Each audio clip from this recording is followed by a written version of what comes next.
Real Country 1430 AM and 1073 FM WRDN. This is the WRDN Morning Farm Report. I'm Brian Winnikins. Joining us this morning is Sara Sarbacker with Farm First Dairy Cooperative.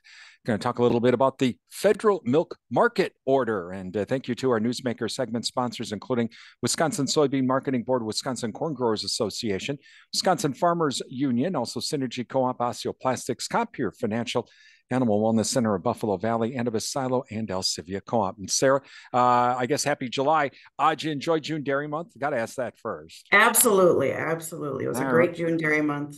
All We right. could have used a little less moisture, but it was a good June dairy month Yeah, but overall. it looks like is that corn behind you? Because that looks a heck of a lot taller than knee high. Those are cattails. Cattails. Okay, well they are higher They're than. doing well. Yeah, they're doing very very well with this wet weather. Okay, let's talk about USDA. They've kind of released a what I would say is a draft proposal for some changes to the federal milk market order. What's Farm First Dairy Cooperative's take on what they've released? You like it? Don't like it? Combination thereof? Right. So yeah, they were released yesterday. So this is a 332 page document that they put out. So that's what their proposal is. It's quite large, but they did also send a summary that we took a good look at, starting to dig into it a little deeper. I talked with Paul Bleiberg this morning from National Milk Producers Federation. We had a good conversation about it as well. Farm First was really worked together with National Milk over the last few years on this quite closely, and we really endorsed their proposal. So we're feeling pretty good about it.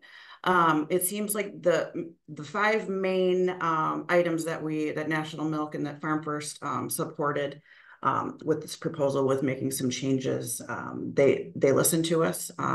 Those look like they're in the recommendations. There's some little fine details that we're still digging into. There may be a couple things here and there that were excluded from National Milk proposal. But overall, it's looking pretty good. From that summary, was there anything that really kind of stuck out, at least in the eyes of the co-op, that were like, whoa, this is either really, really good or whoa, this is really, really bad? No, nothing really bad. We were very encouraged. So for instance, they're looking at removing the 500 barrel cheese from the cheese pricing in the formulas, which makes a lot of sense. Currently, how it sits is barrel cheese and block cheese are being weighted about the same, when now since 2017, the price spread between the two has increased significantly, and we're only seeing about 10% of use of barrel and the CME index. So that makes a lot of sense there. We've really advocated for the higher of, to go back to the higher of for the class one skim milk price. It worked well before when it was in place. It was in place prior to the 2018 Farm Bill.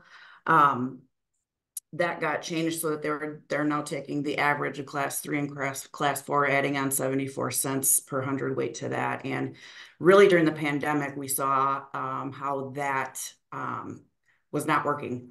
That's when it really became evident. So for them to consider going back to that higher of, we're very happy about that. They are looking at the class one differentials, keeping the $1.60 base for that. And then the summary said adopting modified location specific class one differential values. So we'll see exactly what those numbers are when we look into it a little further. But that makes a lot of sense.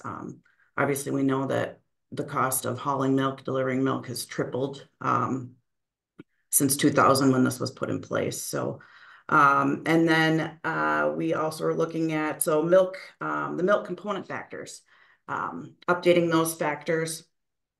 They're taking a look at that, updating those numbers. And then the make allowances. So Farm First actually did testify on this at the FMMO hearing. So it looks like they are going to consider increasing the make allowances. The numbers that we've seen are a little bit above what National Milk had proposed, but they are lower than what some other industry groups had put out there, some of the manufacturing groups. So we're definitely we're happy with that. we don't want, we know that those make allowances need to be changed for those manufacturers. If the manufacturers aren't able to pay the minimum milk price to the producers, that causes a lot of disruption. So that's good that they're taking a look at that. So yeah, we're really pretty excited about this, and we're optimistic. So we're gonna wait and see how the rest of the process goes. So, Sarah, did in their summary or in their release, did they give you Mhm. any indication of when this might officially go for that vote? Sure. Because all dairy farmers kind of have to vote on this.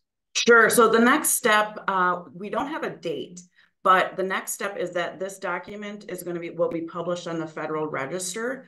And once that is done, that is when this will be open to public comment. So from stakeholders, producers, and there will be a 60-day window once that is put up. And they're saying probably in the next 2 to 3 weeks that will be published. Once that's published, 60 days for people to make their public comments, which we encourage our producers, any other stakeholders in the industry to do so.